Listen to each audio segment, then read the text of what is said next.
Pada video kali ini kita akan membahas PPKN kelas 8 pada bab yang ke-6, topik memperkuat komitmen kebangsaan.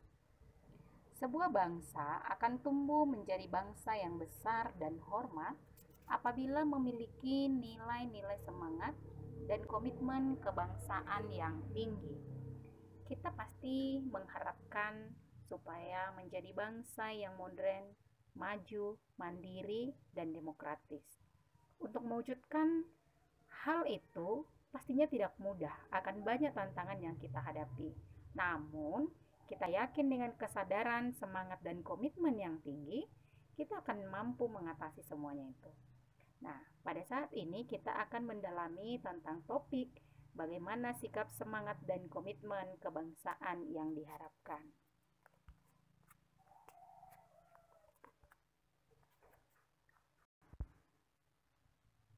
Subbab yang pertama pada topik kita hari ini adalah semangat dan komitmen kebangsaan pendiri negara.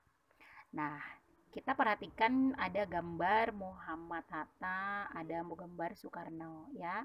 Soekarno dan Muhammad Hatta ini bukanlah tokoh pahlawan yang asing bagi kita. Pasti kita sudah sangat mengenal ya. Nah, para pendiri negara ini merupakan contoh orang yang memiliki semangat dan komitmen kebangsaan yang tinggi demi sebuah kemerdekaan untuk bangsa Indonesia. Nah, ada kata semangat dan komitmen kebangsaan. Kita garis bawahi ya. Semangat itu artinya adalah dorongan hati atau tekad yang kuat untuk menggapai suatu keinginan atau hasrat. Sedangkan komitmen kebangsaan itu artinya keterikatan dengan penuh tanggung jawab untuk setia dan menumbuhkan kesadaran diri sebagai bangsa Indonesia yang diwujudkan dalam sebuah tindakan. Nah, artinya komitmen kebangsaan ini adalah orang-orang yang memiliki keinginan untuk mengutamakan kepentingan bangsa dan negaranya, mendahulukan kepentingan bersama daripada kepentingan diri sendiri. Bangsa Indonesia lahir dan bangkit melalui sejarah perjuangan bangsa yang dijajah oleh Belanda dan Jepang. Dapat kita lihat pada gambar penjajahan pada zaman sebelum kemerdekaan ya. Nah, akibat penjajahan ini, bangsa Indonesia sangat menderita, tertindas lahir dan batin, mentalnya, material, kehancuran di bidang ekonomi, politik, sosial, budaya, dan pertahanan keamanan, dan juga kemegahan dan kejayaan Nusantara seperti Sriwijaya dan Majapahit yang dimiliki oleh rakyat Indonesia sirna dan hancur tanpa sisa. Kerajaan Sriwijaya dan Majapahit menjadi awal pengenalan wilayah Kepulauan Nusantara yang merupakan tanah air Indonesia. Nah, boleh dilihat ya bandingan kerajaan Sriwijaya dan kerajaan Majapahit. Jadi kerajaan-kerajaan ini adalah kerajaan yang pada masanya itu memiliki kejayaan yang sangat luar biasa.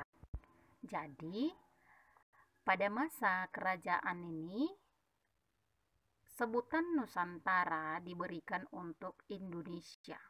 Jadi dulu belum Indonesia namanya, tapi disebut Nusantara ya. Lalu setelah masa penjajahan Belanda diubah oleh pemerintah Belanda namanya menjadi Hindia Belanda. Jadi nama dari Indonesia itu sendiri dimulai dari masa kerajaan yang pada akhirnya berdasarkan sejarah yang kita baca, muncul nama Indonesia itu terdapat pada buku 4 Pilar Kehidupan Berbangsa dan Bernegara, yang artinya bahwa Indonesia berasal dari bahasa Latin Indus dan Nesos. Indus itu artinya India, Nesos itu artinya pulau-pulau.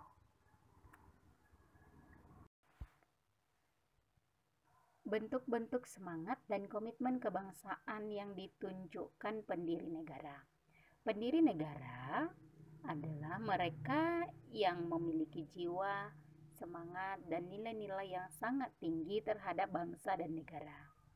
Jiwa, semangat, dan komitmen dalam perjuangan merebut kemerdekaan disebut sebagai nilai-nilai kejuangan 45.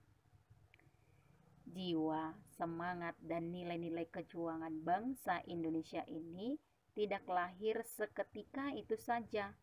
Artinya, memiliki proses perkembangan sejarah dari zaman ke zaman. Memiliki periodisasi, ya. Memiliki periodisasi. Yang mana periodisasinya? Oke, kita akan bahas satu-satu ya. Nah, pada periodisasi 1 disebut sebagai masa sebelum pergerakan nasional. Pada masa ini, kondisi Nusantara yang kita kenal sebagai Indonesia dimiliki oleh kerajaan yang berdaulat, ya, yang berjaya. Seperti tadi ada Sriwijaya, ada Majapahit. Setelah penjajah datang dan menduduki Nusantara, perlawanan yang dilakukan oleh penduduk pribumi masih bersifat kedaerahan. Artinya masih mementingkan daerah-daerah masing-masing dan dipimpin oleh pahlawan dari daerah itu sendiri. Misalnya seperti Sisingamangaraja dari Tapanuli, Sultan Hasanuddin dari Sulawesi, Kapten Patimura dari Maluku, Tuanku Iman Bonjol dari Sumatera Barat. Namun pada saat ini sudah memiliki yang disebut dengan nilai-nilai kejuangan, jiwa dan semangat kejuangan itu seperti kesadaran harga diri, jiwa merdeka, takwa kepada Tuhan Yang Maha Esa, serta hidup rukun antar umat beragama.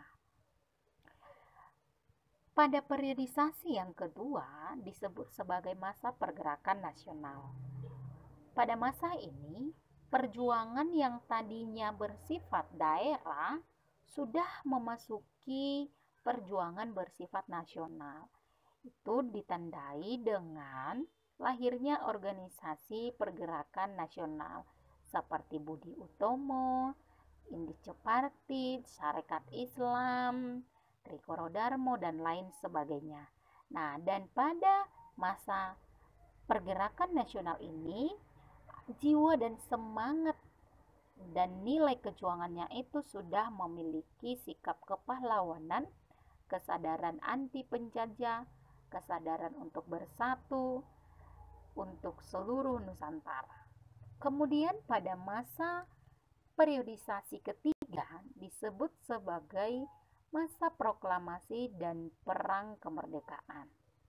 Pada masa ini perjuangan kita itu adalah bagaimana caranya mempertahankan kemerdekaan. Bersama nilai juang kita sebagai rasa harga diri untuk bangsa yang merdeka, semangat untuk berkorban demi tanah air, bangsa dan negara. Dan pada periodisasi yang terakhir, yang keempat, disebut sebagai masa perjuangan mengisi proklamasi. Nah, kita berada pada saat ini ya, ada di periodisasi yang keempat. Perjuangan masa kini tidak terbatas waktu, karena perjuangan bermaksud mencapai tujuan akhir nasional seperti yang tercantum dalam Undang-Undang Dasar 1945. Kita tidak lagi melawan penjajah seperti para pahlawan dahulu. Namun, banyak hal yang harus kita lakukan bagaimana caranya mengisi proklamasi pada masa kini. Nilai yang terdapat pada saat ini, nilai-nilai kejuangan, semangat, dan komitmennya itu akan bertambah. Tidak lagi seperti nilai kepahlawanan, anti penjajah, sebagai bangsa, harga diri sebagai bangsa yang merdeka, tapi akan berubah sesuai perkembangan dan kreativitas masyarakat berbangsa dan bernegara. Pada masa inilah kita dituntut untuk mempertahankan bagaimana caranya kita mengisi kemerdekaan dengan hal-hal yang positif. Layaknya sebagai siswa, misal belajar dengan tekun, berteman tanpa memandang sara, itu salah satu hal sederhana dalam mengisi proklamasi. Subtopik berikutnya adalah Negara Kesatuan Republik Indonesia sebagai satu kesatuan. Pada pasal 1 ayat 1 Undang-Undang Dasar 1945 menyatakan negara Indonesia ialah negara kesatuan yang berbentuk republik. Dan pasal 37 ayat 5 menegaskan, khusus mengenai bentuk negara kesatuan Republik Indonesia tidak dapat dilakukan perubahan. Ya, tidak dapat dilakukan perubahan. Artinya Indonesia dari Sabang sampai Merauke berdasarkan perjanjian luhur para pendiri negara bahwa NKRI tidak dapat diubah-ubah. Kesatuan itu dipandang dari 4 segi.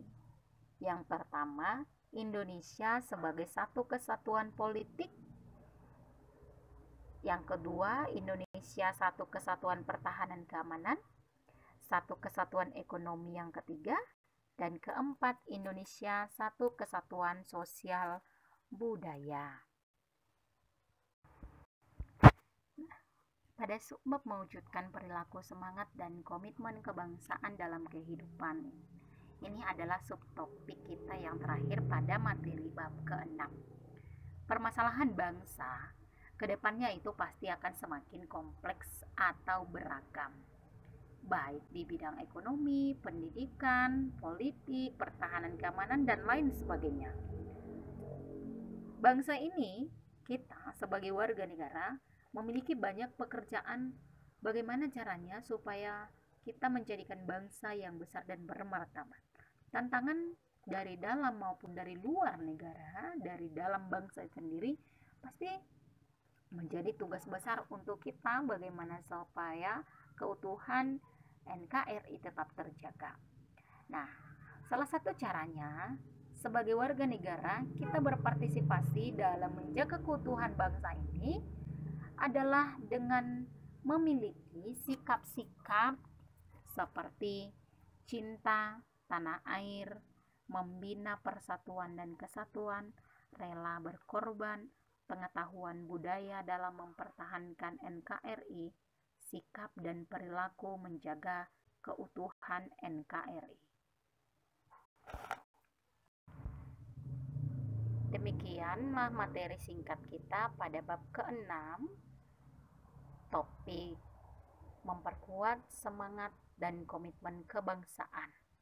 Marilah kita bersama-sama menjaga keutuhan NKRI dan kita wujudkan peran kita sebagai warga negara yang dapat memberi kontribusi demi kemajuan bangsa dan negara. Sekian dan terima kasih.